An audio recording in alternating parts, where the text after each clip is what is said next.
Hey, this is Alison. Welcome to the Because I Can live podcast, where today's expert, Sarah Petty, is coming in to talk about something that I think a lot of people struggle with, and including me. I think it's something that everybody deals with on a daily, hourly, even a minute basis, and that has to do with time management. Now, here is where Sarah, I want to give you some of her street creds so that you know that she's legit. So Sarah has been featured in Entrepreneur, Fox Business, USA Today, the Wall Street Journal. She has taken a photography business and grown it into a multi-million dollar business. And now she teaches other photographers how to do the same thing.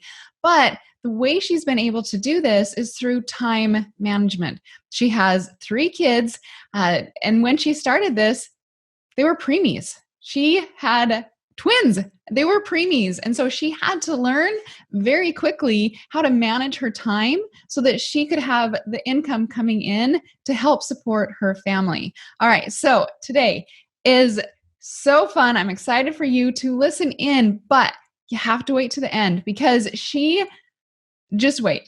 She is giving us a gift, all the listeners, a gift on her book called Worth Every Penny. So listen to the end on how you can get that book as well for free. You just have to help out with shipping, and it's at the end of the podcast. So let's dive in to find out what she means when she's talking about the wolf pack, the yellow paper. It's going to be a good one. Let's get started.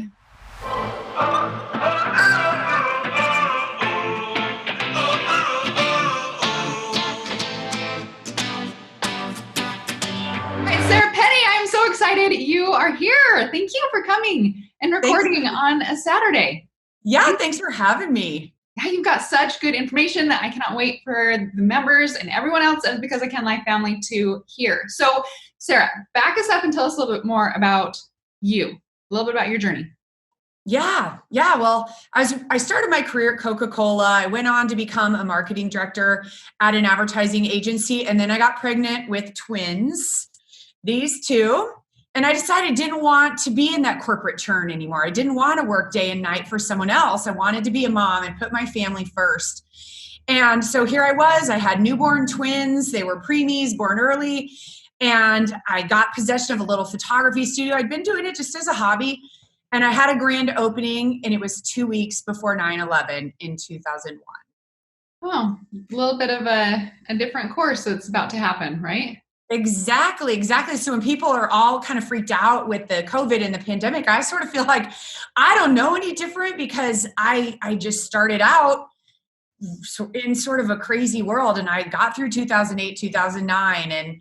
And I just feel strongly that we can survive anything if we do a really good job of taking care of our business and building it the right way. Okay, so let's back it up. There's another topic that I want to talk about, but let's dig into that a little bit more. Okay, so you're setting everything up, you quit your job, and then chaos happens. What did you do? What were the skills that you learned to be able to handle the uncertainty and the chaos? Well, it's interesting because we didn't know. We had a lot of uncertainty about the future because remember when everything happened, we didn't really know what was happening. Mm-hmm. We didn't know it was a virus like we know now. We know what it is. We see that there's an end in sight, and we didn't really know. But also, I quickly had a 3rd baby, and if our TV was on, it was on the Wiggles. There was no, we didn't have text. We didn't have social media the way we have it. We barely used the internet. I know that seems crazy, but I think I was just looking forward at my business and what do I need to do?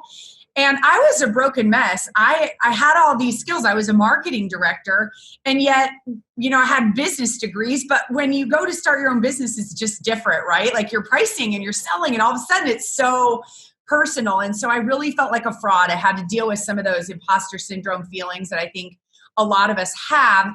But I also realized I left a good job with benefits and a salary and vacation, and I'm making no money. I have a broken hot mess business and I'm making no money. And so I realized really quickly, I'm not going to sit in this place of suffering and pain. I've got to go figure it out. So that's what I decided to do. It wasn't like I just was like, oh, I'm magically going to fix it. I had to do the work. And I always feel like somebody else is doing it. If they're doing it, I can figure out how to do it.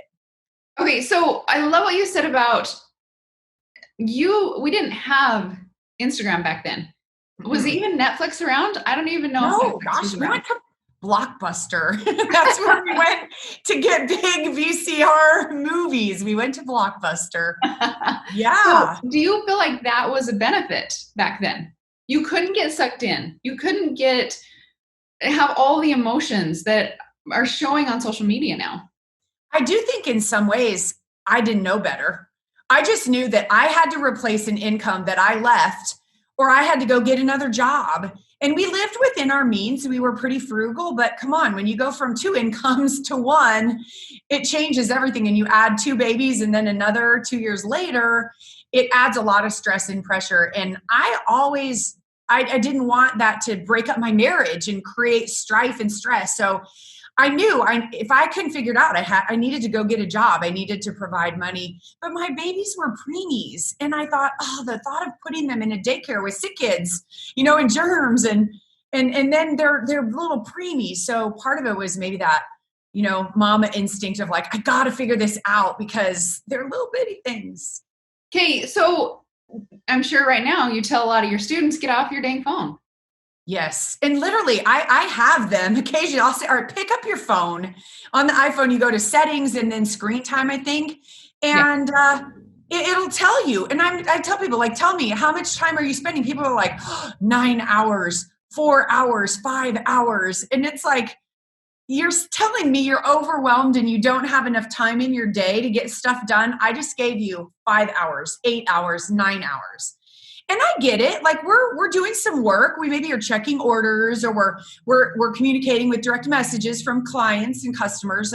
But that's not taking 9 hours a day. And you can see where you're at on your phone. Are you spending it on social? Are you spending it on Shopify or whatever it is, wherever you're taking orders from? And so you can say, okay, maybe the order thing totally justified. I'm going to subtract that out of there. But Instagram. Do I really need to be on Instagram that long? Do I really need to be reading the news for this long each day? Exactly. I have a funny story. I went to a Weight Watchers meeting. A friend and I were like, we had an event coming up. We're like, we're going to go lose some weight. And I remember this lady in the class was asking the leader, she was, telling you how to measure your food. And she was talking about veggies. And the gal just kept saying, but how many veggies? What if I eat more veggies? And the lady looked at her and said, honey, you're not here because you're eating too many veggies, right? So it's sort of like you're doing other things. So if you're telling yourself, I'm just on my phone because I have to eat veggies, like if I just eat more veggies, I'm on social media a little more. No, that's the pizza, right? Like those kitty videos, you're eating pizza. So don't tell yourself like, I need to be on my phone because it's eating more veggies. No, get off the phone, put the pizza and the popcorn away, go on there. And if you're spending a little time checking your numbers, that's fine, but that's not what you're doing. You're eating pizza. So don't you find it interesting that it's called the feed, the social media feed? It is. Right? It is shoving our brain or our souls with pizza nonstop. Yeah. And it's sugar. We need to take a break. Oh, it's sugar. It's an addiction. Mm-hmm. Totally. I mean, when you don't have your phone, you physically have an issue. Like, where is my phone? Oh, it's in my hand. I'm talking on it. Yes. Oh, have you done that where you're I can't find my phone as you're like FaceTiming somebody like, because it's here in my hand. Yeah. I've done it many times. And it's so hard to admit. You're talking to a person, you're like, I'm just looking for my phone. Okay. It is. And my husband's really good about not being addicted. And then I get mad at him. Like, I texted you 7 minutes ago. You didn't reply. But then it's like when we're together and we're with family, he doesn't have it in front of his face. And I remind myself, that's a good thing, Sarah. That's a good thing. Yeah. Totally. Okay. So now you've just helped the readers find 5 to 7 hours in a day, right? Maybe it's not that long. Listeners, you have to admit to how much time you're actually on your phone. So now what I want to do is talk about what you call the wolf pack. Yeah. So they found time. So let's talk about the wolf pack. Yeah. One of my first jobs, I needed sales experience because everyone tells you need to have sales experience. So I went to work for a local newspaper and the manager said, we're like a wolf pack. We don't leave each other because wolves stay together, right? That's how they stay safe. And he said, we're a team here. We're building, you're selling advertising, you're out there, you're prospecting, you're doing all these things. And he said, if you leave your day at the end of the day, and then tomorrow you're sick or something happens, like we've got to scurry and figure out what the heck, what ads are due and who you're following up on and who you're supposed to call. So every day before we left, we had to leave on our desk, what are we doing tomorrow? And that really stuck with me because when you go in your business, then there is no wolf pack. We are alone. So we have to kind of be our own wolf pack. And I started habits at that second job that I ever had of making sure that I knew what was happening in my day tomorrow. Because if we don't do that, we wake up and we're like 3 hours are gone. We've been on social media, pretending we're eating veggies and really we're eating pizza, wondering why we're gaining weight. Why am I overwhelmed? I don't get it. And instead of having our list, and I have my list right here, literally, I live by this because I come in and I go, okay, I know exactly what I need to do. So if I fell off the face of the earth, I got sick, people would know. I could say, go to my list and here's what you need to do.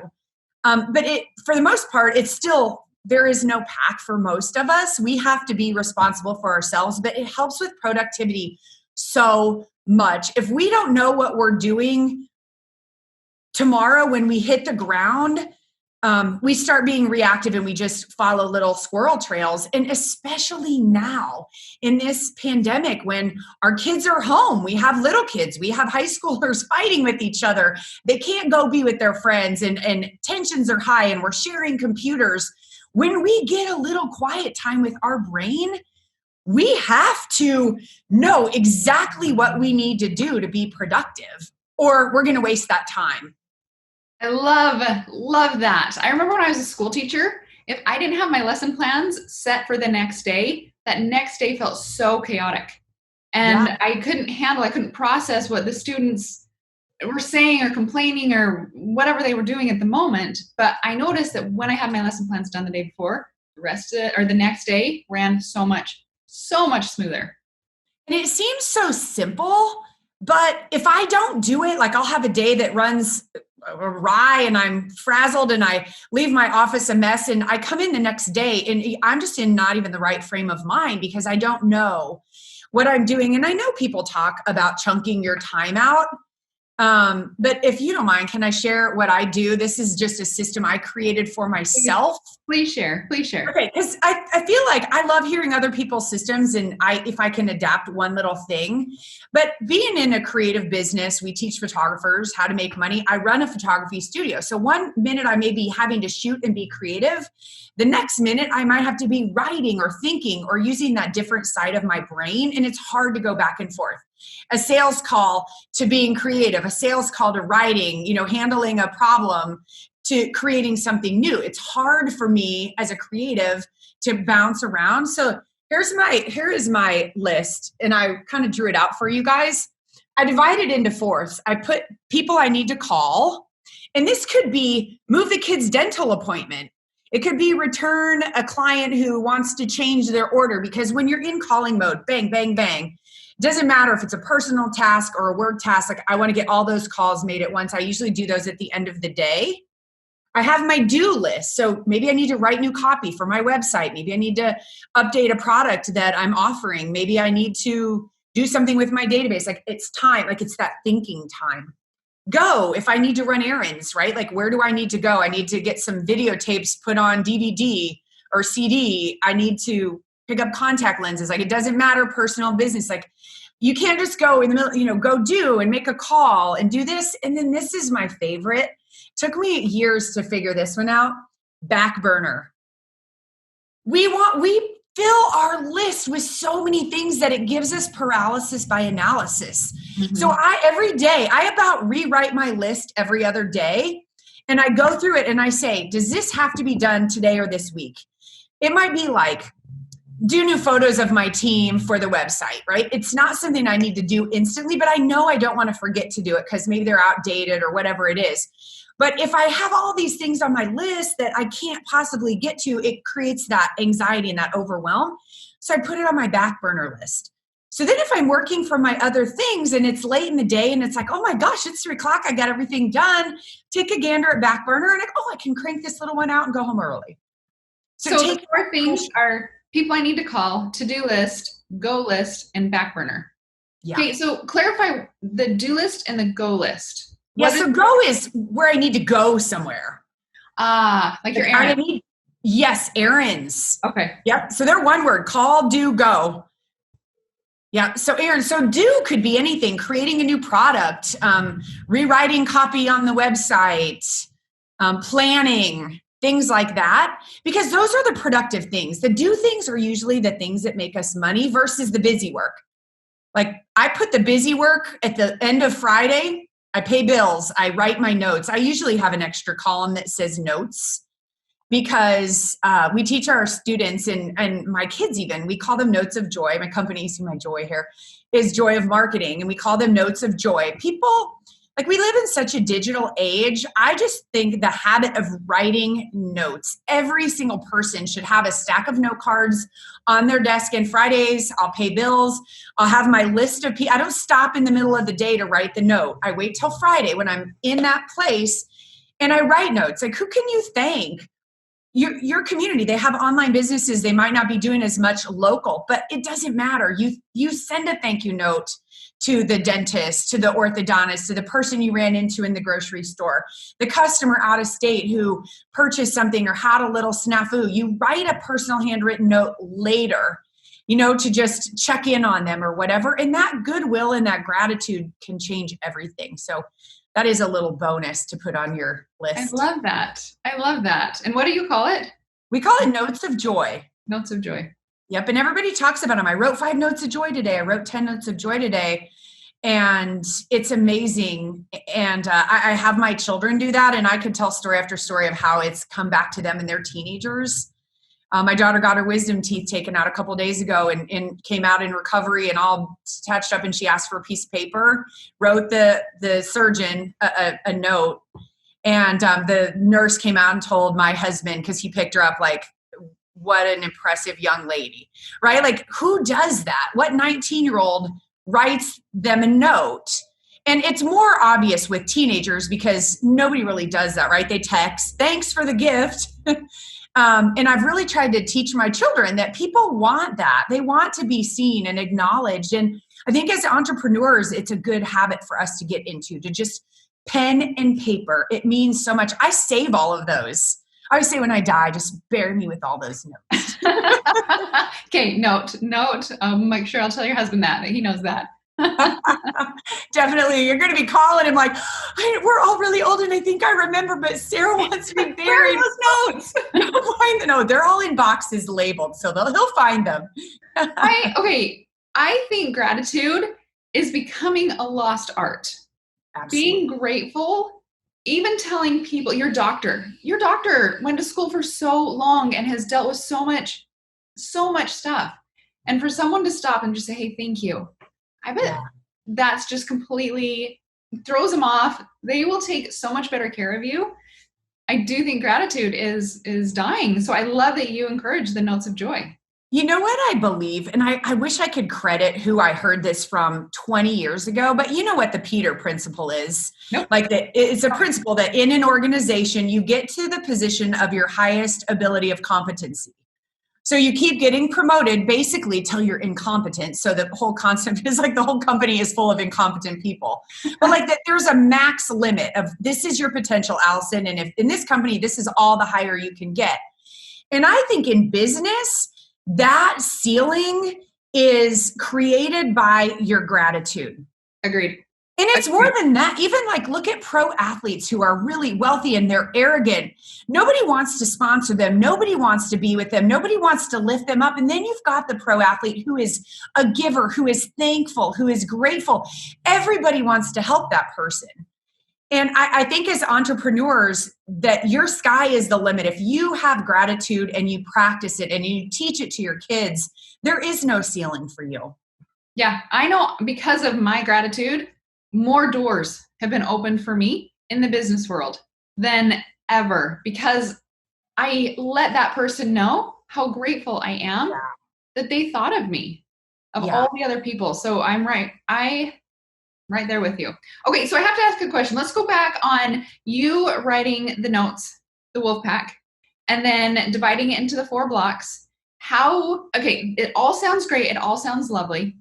But how do you create that as a habit? So what are the things you do? Do you leave it out so you can see it? How would someone actually implement that? I mean, because we all hear stuff, right? Now, give us the tips on implementation, how you don't leave your desk without doing that. Yeah, literally, it's a pad, a yellow pad of paper. And I have like a little zippered, everything is orange here. A zipper, look, you can see it. This has been a crazy week. This is all my stuff I have to clean out. I take this in my laptop bag with my laptop, and on the top of it is this, like, it is my everything. And I think sometimes people are looking for a fancy CRM or a, software to do this or that. And it's literally like a piece of paper to get you organized. And I think the other key part about making sure you're getting these things done, and I know it's changed with COVID because it really surprised me with coaching my students. They're saying, like, we have one laptop in our family and I can't get my work done. And so we have to be more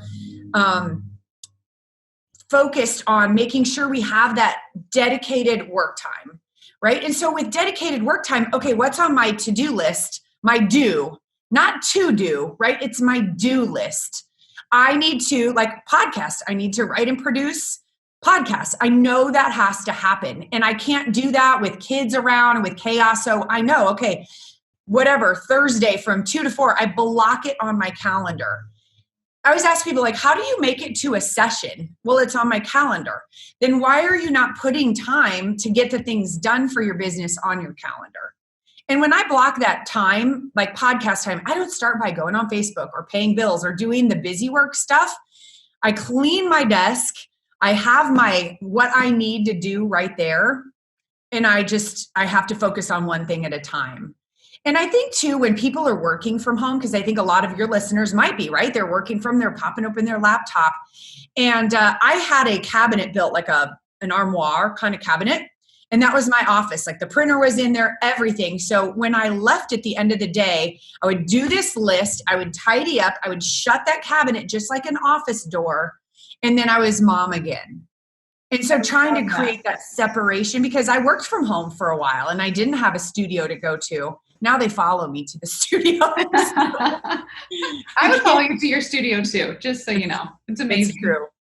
It is kind of fun here. Yes. And how many times are we off our computer and then we go into mom duty and then we feel compelled, oh, I didn't get that done. I need to come back. So the visualization of I'm tidying everything up. I'm closing the door. Just like when after dinner, I don't know if you've ever done this, but you tell your kids kitchen's closed. The kitchen is closed. You get everything cleaned up.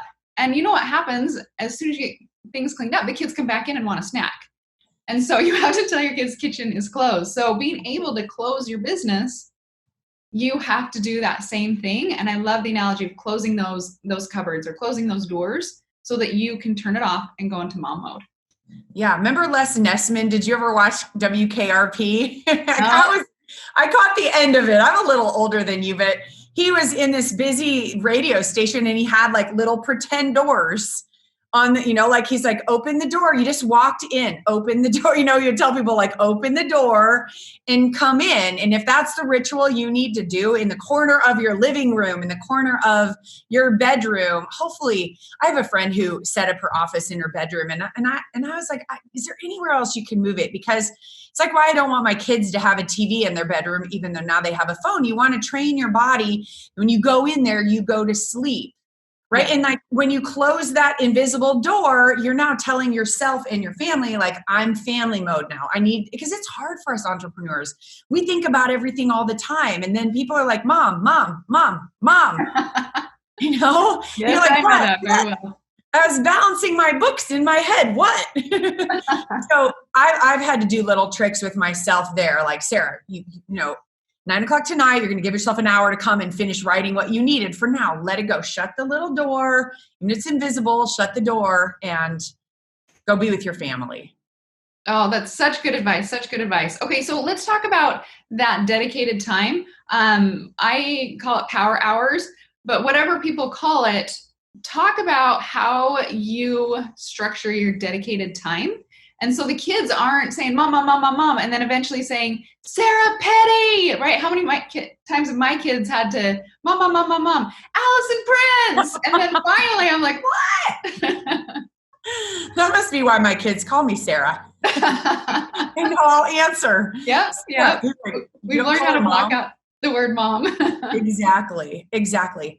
Well, literally, this is how. This list that I keep, when I come in, I know, because yesterday I said, okay, tomorrow you are setting this time aside to get the podcast done. We've all heard the rock analogy, right? You put the big rocks in first. It's so easy to put those little things in. We always give kind of an analogy about a tire. You've got the hub of the tire, and then you've got the spokes, and then you've got the rim. The rim is those little flex activities, maybe hopping on social media, making a little Instagram post or whatever. But if you start with those rim activities, your wheel's never going to become a wheel, because you've got to have the main things that you're getting done. And so for me, I literally have to clean my space so that there's nothing in my sight. Some people can work in clutter in a mess. And I think, especially as creatives, and I put entrepreneurs into sort of that creative category, even if you're an entrepreneur of, a financial product or whatever, because we have all these ideas and these things. And when you have a cluttered space, it's hard to have focus in your brain. So for me, I have to clear everything off. I lay out that one thing and I just get it done. I worked with a gal when I was at the ad agency, and we would just take in so much work. And then you get to that overwhelm of like, how are we going to get this done? I remember one day having that conversation, and Barb, she just looked at us and she said, everybody take one thing and go get it done. Just everybody take one thing, pick the one thing and go get it done. And I always hear her voice. Literally, that was 25 years ago. And I just say, Sarah, pick one thing and go get it done. Because I think too, as creatives and as entrepreneurs, we have all these ideas and we want to go from this to this to this to this. And I have to just hear Barb say, Sarah, go get that one thing done. Then you can move to the next thing. Agreed. Because we are so squirreled. And we're like, oh, maybe I need to check Instagram. Oh, let me do an Instagram post. Oh, is it hooked to Facebook? Oh, do I need to start a YouTube channel? No, it's just one thing. It's like sugar too at 3:00 in the afternoon, where it's like, I've been working hard all day. I've been using my brain. I need sugar. I need to look at my phone. I need to go to those breaks from what we're doing all day. And so learning to watch for that, I think, helps too. Like, I'm not really hungry. I'm just looking for sugar. Yep. I don't need to be on my phone. Put it away. Yeah. Sometimes I'll have Jared take it for me. I'm like, listen, this is a temptation. I know I've got to get something done. I've got to write a podcast episode, or I've got to do X, Y, Z, whatever it is. And I'm like, can you hide my phone from me? Yeah. And he will. And then I come back and I'm like, where's my phone? He's like, it's hidden for another hour. Oh, you're so good. Why did you have to do that? Why do you have to be so good? Yeah, really. I like that. I'm going to use that. Yeah. I haven't done that. My husband might hide it though, and we might lose it. I don't know. He's a good hider. I do that. I hide things and I forget. Have your kid do it. They'll never forget, right? Yeah, they'll hold it against me though. They'll negotiate with it. You got to be careful with teenagers. They're smart. Okay, now let's move the conversation to teenagers, because you have taught your kids to become entrepreneurs, or have seen the entrepreneur side in them and then let them explore that. Yeah. So talk about that a little bit. Well, gosh, I've never been the parent who says, oh, I'm going to build a business so my kids can run it someday. I want them to find what they're passionate about. But they've grown up, the kids of entrepreneurs, and they did the math. We have a little gym court in our building. My husband is an architect and he has half the building and I have half the building. And in the middle, we put a little court so that our kids could be here with teenagers. And I said, girls, you should have volleyball lessons because you can't buy gym space. and they charged $15 per hour. They were doing groups of 8 to 10. And over a couple of weeks over Christmas break, Grace was able to save enough, this one's Grace, to buy $1,000 iPhone. She was like, whoa, like this is money. And her friends are working their rears off, driving across town, wearing little aprons, serving fast food, and they're making these small little checks. Yeah. And they're having to schedule it where they have to miss fun friend things. And my kids are scheduling them whenever they want. And so they really realized this is actually kind of cool. This is actually cool that I can work when I want and do what I want and still make money. And then my son, my sister-in-law has a nonprofit, and she said, I need a photo booth. There isn't one in town. John, would you grab some of your mom's equipment and come set up and do a photo booth? So he did. He went in my closet. He's real techie, got all the stuff, set it up, and did this photo booth. And somebody said, would you do our daughter's senior, grad party?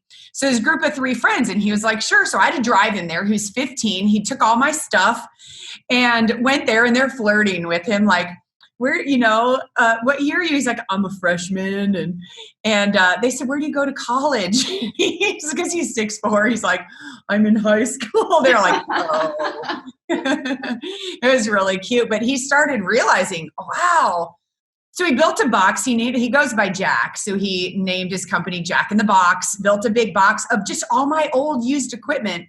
And he was booking like averaging $1,200 a gig with all the different add-ons and the things they were wanting. At 16 and 17 years old, it was really, really fun for him. And now my other daughter is started a photography business. She's photographing her friends and their boyfriends and making way more money than if she were going to a minimum wage job. And she's just learning, but she's loving it. And so I think entrepreneurial kids are different. They see us. They see that we can put family first, which is why we do this, right? We do deal with more.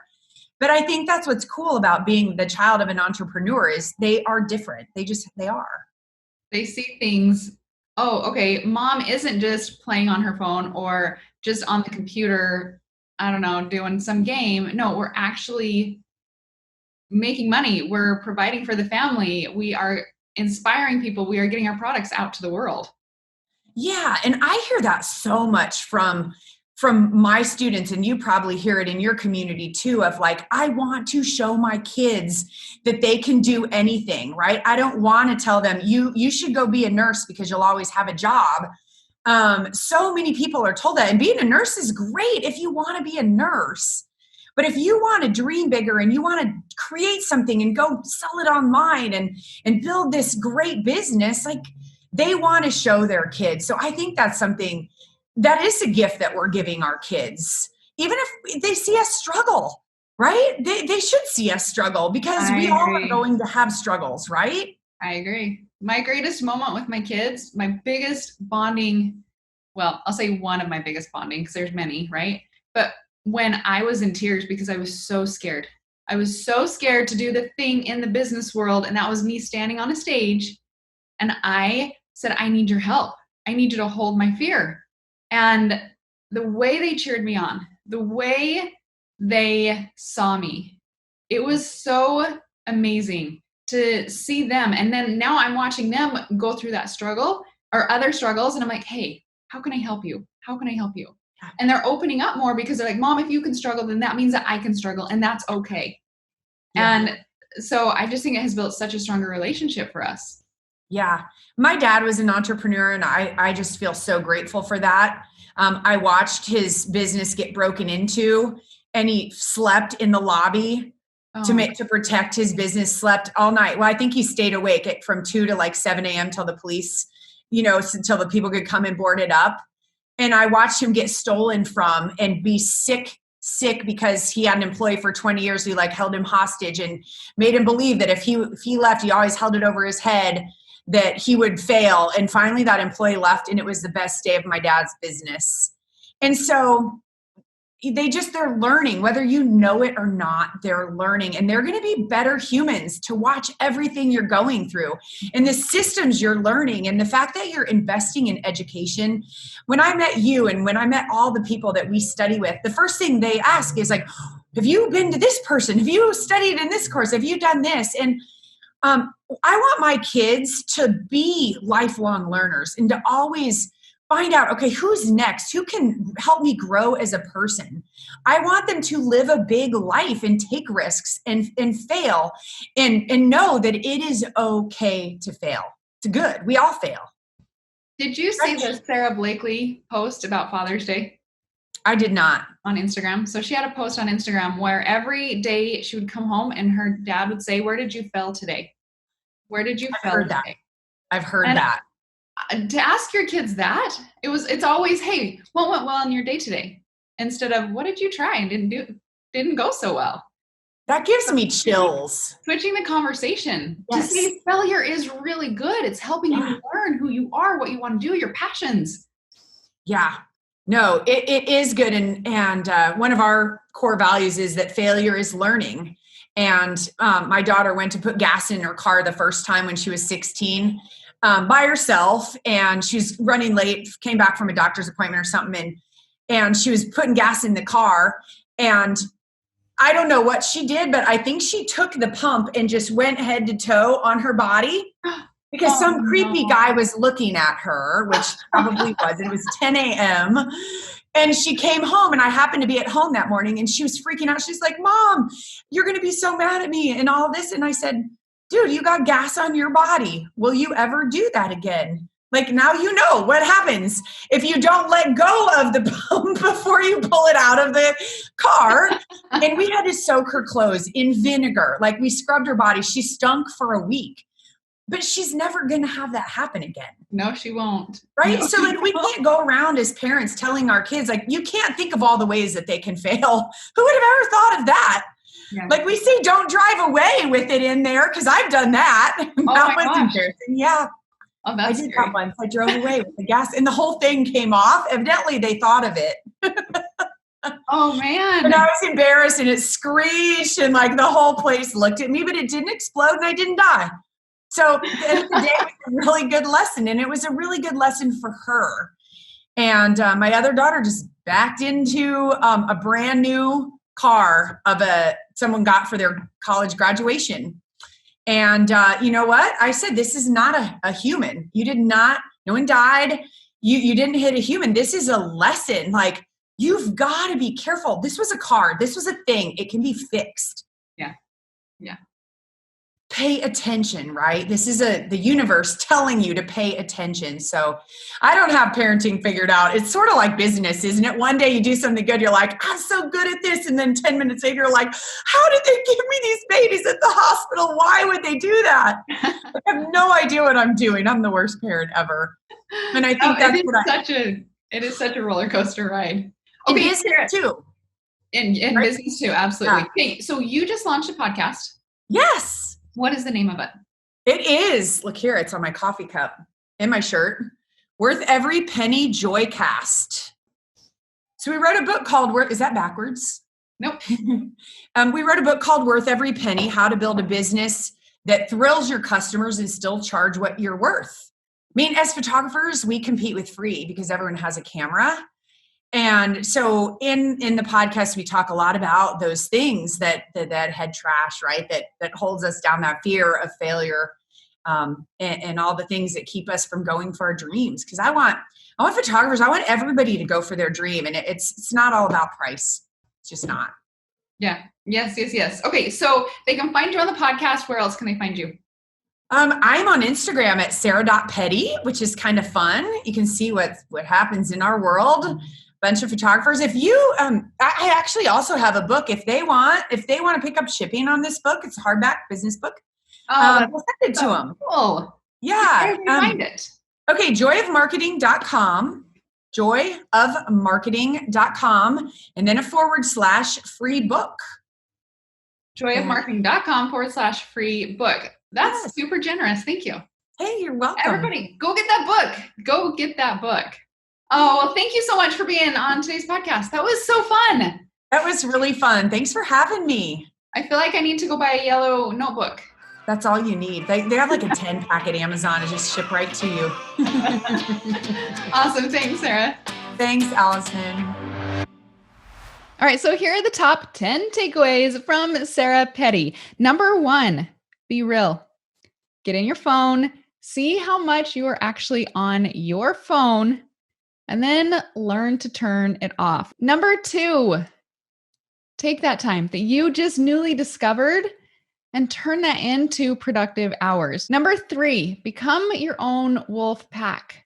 At the end of the day, write down the direction that you're headed for the next day. Number 4, setting up your schedule the night before will help you to follow and become reactive to chasing those squirrel trails the next day. Number 5, she blocks her day out into 4 categories. It is call, do, go, and back burner. Those are the 4 blocks. Number 6, the do is the thing that makes you the money. Number 7, notes of joy. Write them every Friday. Number 8, dedicate your time to the do list, not the to-do list. Number 9, put the big rocks in first. And then number 10, pick the one thing and get it done. All right. Hope you enjoyed that podcast. Go get Sarah Petty's book. I'm excited to read it. And I will see you next week on Because I Can Live Podcast. Bye.